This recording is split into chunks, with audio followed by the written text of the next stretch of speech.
let's turn to international affairs because it's on the mind of all Americans.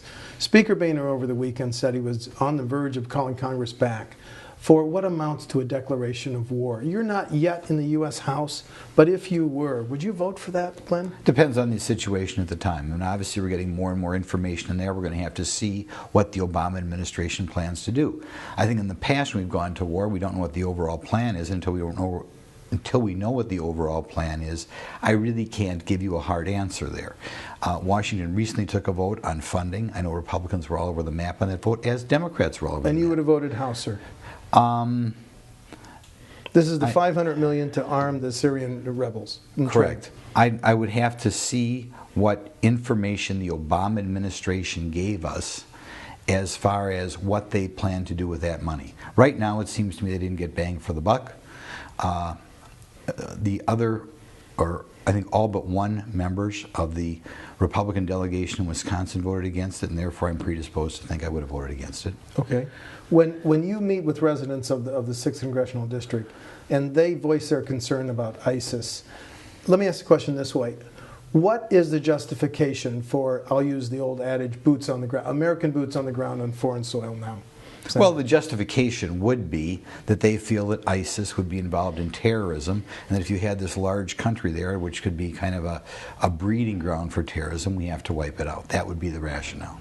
Do you think ISIS poses a threat to us here in the United States? Well, I think any country like that you've got to look at, whether it's any country like that which is so involved with radical Islam, who's making statements that ultimately they want to damage the United States or damage Western culture, it always has to be monitored.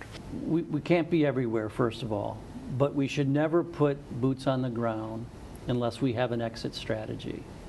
And some of what we're experiencing now is foreseeable. When Saddam Hussein was removed from Iraq, it was foreseeable that the three major ethnic groups would not be able to stay together in a unified government. The Kurds, the Shias, and the Sunnis. That's correct.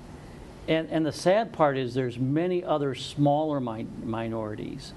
Chaldeans, Assyrians, Yazeni. They'll have nowhere to go if this thing breaks apart because the three dominant groups will control all of it. But it was almost foreseeable that if you didn't have a mechanism in place, some sort of loose federation to prevent this from happening, that it was going to happen. And I fear in Afghanistan that when we eventually leave, that the Pashtun majority will gain control of that country again, and they'll look very much like the Taliban. Do you... Does the threat of ISIS or ISIL, to use the president's term, does it justify anything more than our airstrikes? Does it justify sending our soldiers into that theater? Perhaps you have some advisors in there on the ground, but no, not a general movement of troops in on the ground. We need to rely on our allies in the region on the ground. We also need a broader coalition of countries participating in this. And probably we have to work behind the scenes to encourage some sort of Sunni alternative to ISIS. Because the Sunnis have embraced it because they had no other group championing the Sunnis.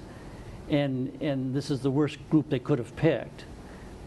But we need to work behind the scenes to create some sort of moderate alternative that the Sunnis can support. Should we work with Syria, a government we haven't supported and wanted ousted, to fight ISIS? I don't know how we can after all the things we've been involved in there.